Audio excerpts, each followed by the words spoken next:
Hi, I'm Margot, and I joined a club I did not want to join, the Cancer Club. And if you have had a cancer scare or been diagnosed yourself, you might feel the same way. And your journey starts with just the twinkle of a could it be possible when you have a symptom or a some little sign that gets you to start to think about it and you think, no, not me.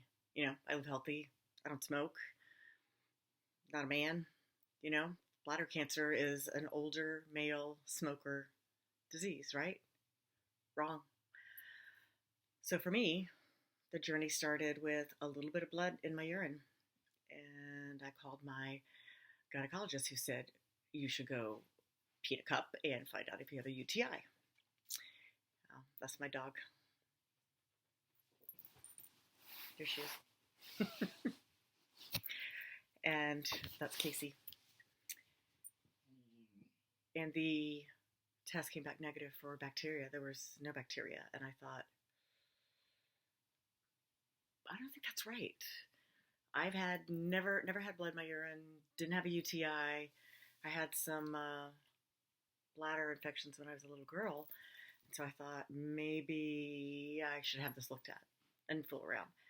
So that day I got a recommendation for a urologist, and I went to see the urologist as soon as they could see me, which was a couple of weeks later. Told him everything. He said, yep, we're going to need to do a cystoscopy. So that's really not a fun thing to do, but let's have a look. I didn't want to stick my head in the ground. I know what can happen if you don't find out what's really going on, but I still didn't think really that's what this was. Then I had the cystoscopy. No, first I had the MRI or the CAT scan, whatever that thing is called. You get in the tube and it takes pictures of you. And as soon as I got the report back, I read through the report and it didn't mention anything about tumors. And I thought, great, I'm good to go. I do not have cancer. And this is during Christmas time and my kids are in college and they're coming home. Family's coming in. That was like the 17th of December. And then the cystoscopy was still scheduled for the 27th, actually the day before my birthday.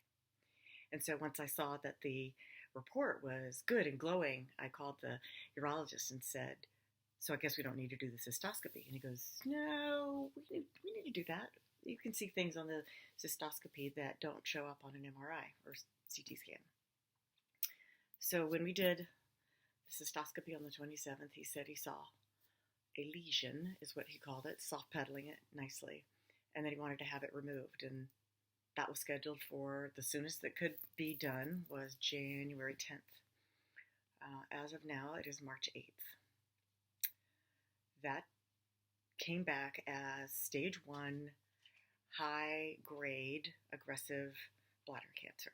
I could not believe it. That was on January 16th.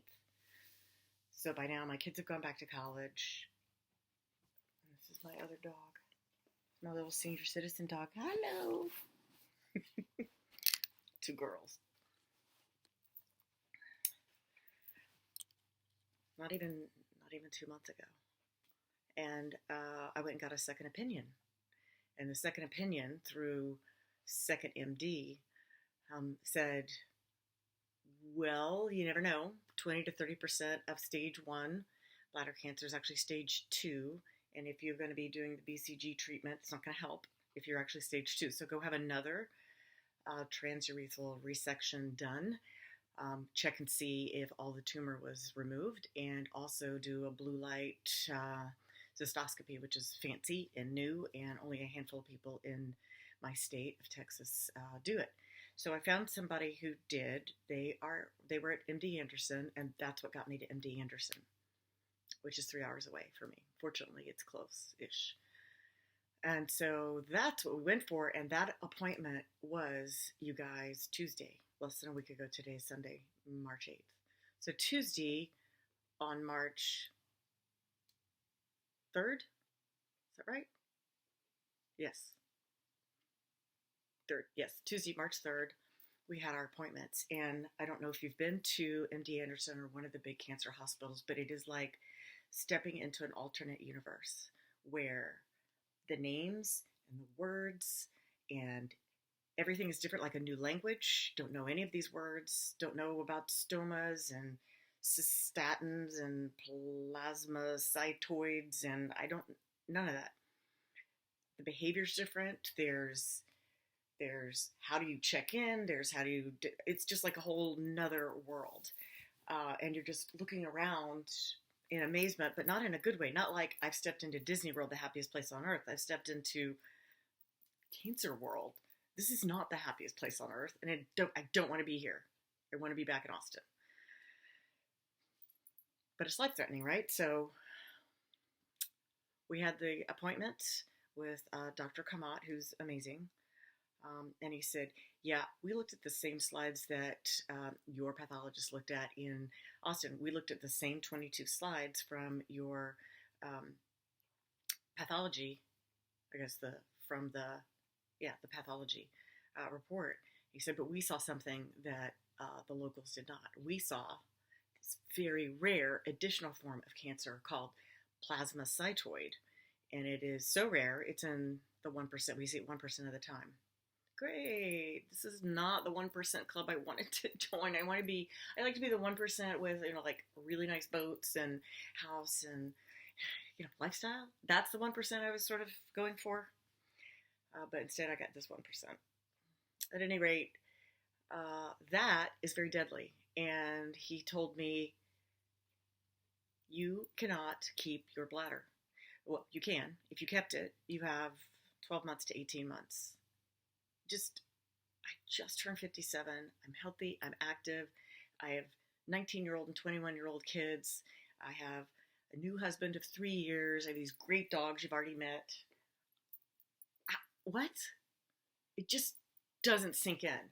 But you keep listening, and then finally he tells you that what you have to do is have your bladder removed, and probably chemo before that, and maybe a trial. Just shock is really the best way to describe it.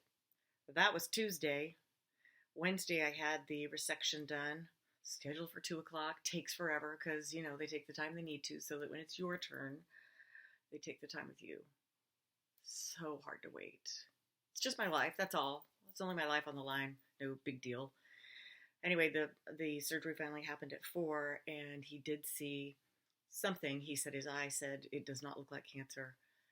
And now we're waiting to find out if I qualify to participate in a trial that involves chemotherapy and immunotherapy. The immunotherapy is apparently, I'm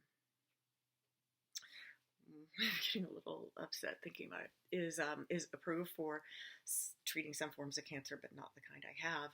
And so I find out tomorrow, Monday, with my appointment with my oncologist at MD Anderson on a phone call, if I qualify for that, if the structure and how deep my cancer went qualifies me for that trial. And if I get that trial, if I qualify, then I have a 50-50 chance of receiving immunotherapy with chemo. I will definitely get chemo. It's a double-blind study, so I won't know. If I don't qualify, then I take a path of chemo, 8 weeks of chemo, then a break, and then they remove my bladder. And then I have a pouch on the outside. This is not what I had in mind. Nobody does. I've seen videos of people talking about how they can live a perfectly normal and healthy life. I am not there. I am not in the place where I accept or embrace that. I want to, but this is a lot of heavy stuff to sink in. I went to that appointment on Tuesday, less than a week ago, thinking, great, we're just finding out if it's stage 1 or 2 and whether we do this treatment regimen or that one. But instead I found out I have an even deadlier cancer that had I not, they usually don't see, what they said is they usually don't see people with this deadly, super rare form of cancer this early. Usually it's later, and when it's later they can't do anything. So that's the part where I'm working on feeling lucky, but it's all so much to take in that lucky is not how I'm feeling yet. That's the goal. I feel lucky for some other things, the love and support of my family and my friends, and the encouragement and having access to the best doctors in the world, I'm working on it.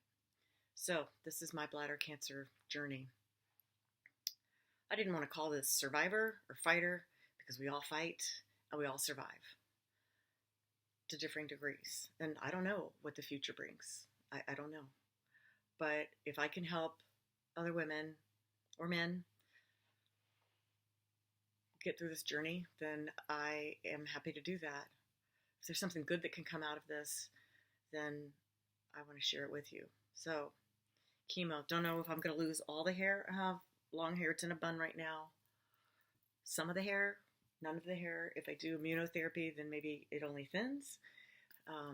But I don't know. If we do chemotherapy, I probably lose it all.